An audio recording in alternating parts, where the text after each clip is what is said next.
Eron delegatsiyasi Islomobodni tark etdi. Al Jazeera nashrning xabar berishicha, tarkibidan tashqi ishlar vaziri Abbos Aroqchi joy olgan Eron delegatsiyasi kun davomida pokistonlik rasmiylar bilan o'tkazilgan yuqori darajadagi uchrashuvlardan so'ng Islomobodni tark etdi. Eron rasmiylari jo'nab ketishidan oldin Pokiston rahbariyatiga AQSh Isroil bilan urushni to'xtatish bo'yicha o'zining rasmiy talablari ro'yxatini taqdim etgan deyiladi xabarda. Avvalroq Axios jurnalisti manbalarga tayanib, AQSh va Eron muzokarachilarining Islomoboddagi uchrashuvi ular pokistonlik vositachilar bilan alohida gaplashib olganlaridan so'ng bo'lib o'tishi mumkinligi haqida xabar bergan edi.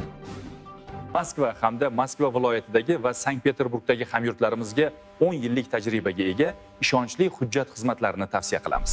Ro'yxatdan o'tkazish va uni uzaytirish, turli xil ma'lumotnomalar, bazalar bo'yicha tekshiruv xizmatlari mavjud.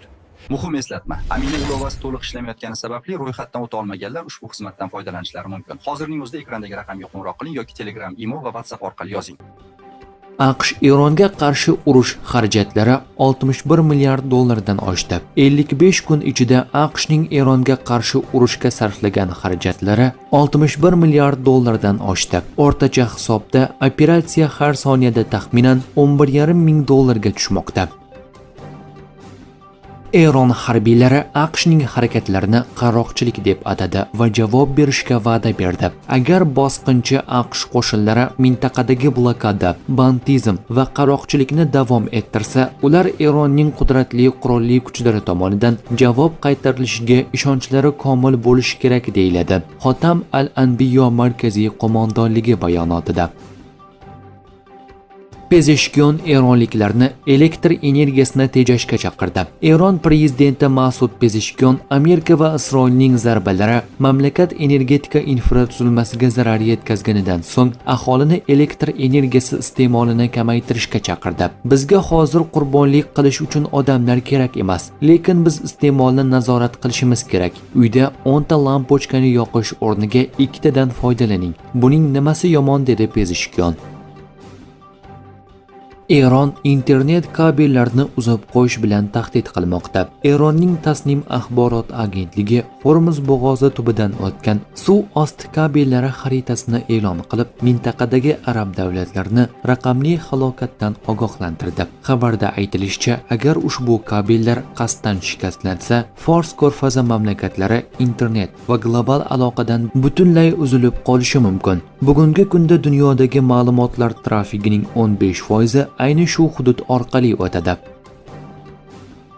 Tehrondagi Imom Xomenei xalqaro aeroporti o'z faoliyatini tikladi. Birinchi yo'lovchi reyslar Turkiyaning Istanbul, Madina va Ummon poytaxti Maskatga jo'nab ketdi. Sahal livanliklarni janubga qaytishdan ogohlantirdi. Isroil mudofaa kuchlari yana bir bor Livan tinch aholini mort o't ochishni to'xtatish sharoitida Livan janubidagi qishloqlarga qaytishdan ogohlantirmoqda.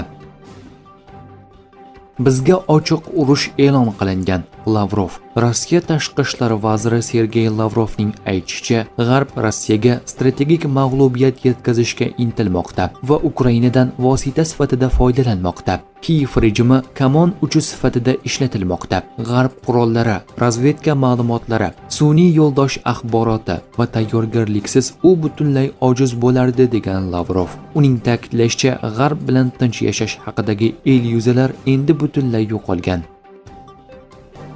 Rossiya qo'shinlari Ukraina hududiga keng ko'lamli zarbalar berdi. Rossiya Federatsiyasi qurolli kuchlari Ukraina hududidagi bir qator obyektlarga ommaviy zarbalar amalga oshirgani xabar qilindi. AQSh Birlashgan Arab Amirliklaridagi aviabazada harbiy kuchlarni oshirmoqda. Xabarlarga ko'ra, mintaqaga 12 ga yaqin qiruvchi samolyot, shuningdek kamida 7 ta yonilg'i qo'yish samolyoti va bitta harbiy transport samolyoti joylashtirilgan.